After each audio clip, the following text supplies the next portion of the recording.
Assalamualaikum, kami dari kelompok 1 yang beranggotakan Wiwit, Vija, Vina, Maya, dan Serly. Kelompok kami akan membahas tentang promosi dan pemindahan dengan dosen pembimbing Ibu Made Devi Wedayanti SAP MSI. Pertama-tama kita akan membahas apa itu promosi.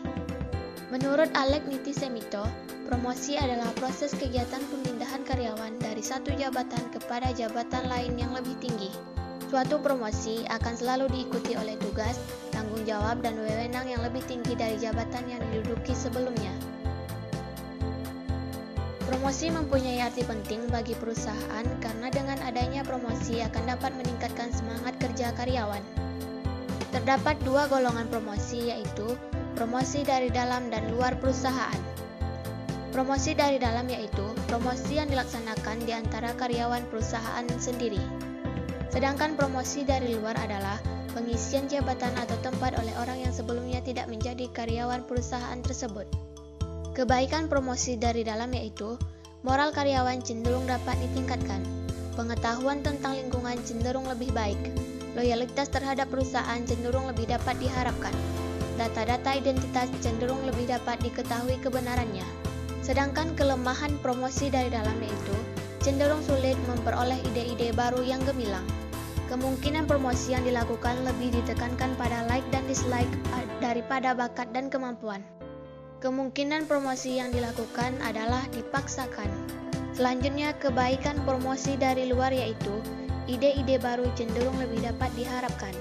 Kewibawaan cenderung akan lebih baik, cenderung untuk dapat memperoleh orang yang lebih tepat, unsur subjektivitas cenderung akan lebih dapat dieliminir.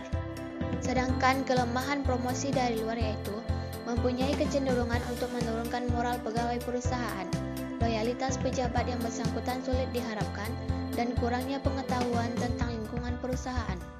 Selanjutnya, kita akan membahas apa itu pemindahan. Pemindahan karyawan biasanya bertujuan untuk menempatkan karyawan pada tempat yang setepatnya, dan agar pegawai yang bersangkutan mendapatkan kepuasan kerja yang tinggi, sehingga dapat memberikan prestasi yang maksimal. Terdapat dua jenis pemindahan, yaitu pemindahan yang didasarkan pada keinginan pegawai. Pada umumnya hanya merupakan pemindahan pada jabatan yang sama. Selanjutnya, pemindahan karena keinginan perusahaan dapat terjadi karena dua sebab. Sebab pertama adalah untuk menjamin bahwa kepercayaan pegawai mereka tidak akan diberhentikan karena kekurangan kecakapan dalam jabatan yang lama. Sebab yang kedua adalah untuk mengurangi rasa bosan pegawai karena dianggap terlalu lama memegang jabatan yang sama. Jenis-jenis pemindahan. Jenis-jenis pemindahan dapat digolongkan menjadi 3 cara, yaitu pemindahan yang didasarkan atas unit aktivitas, pemindahan yang didasarkan atas maksud atau tujuan, dan perpindahan atas dasar lamanya memangku jabatan yang baru.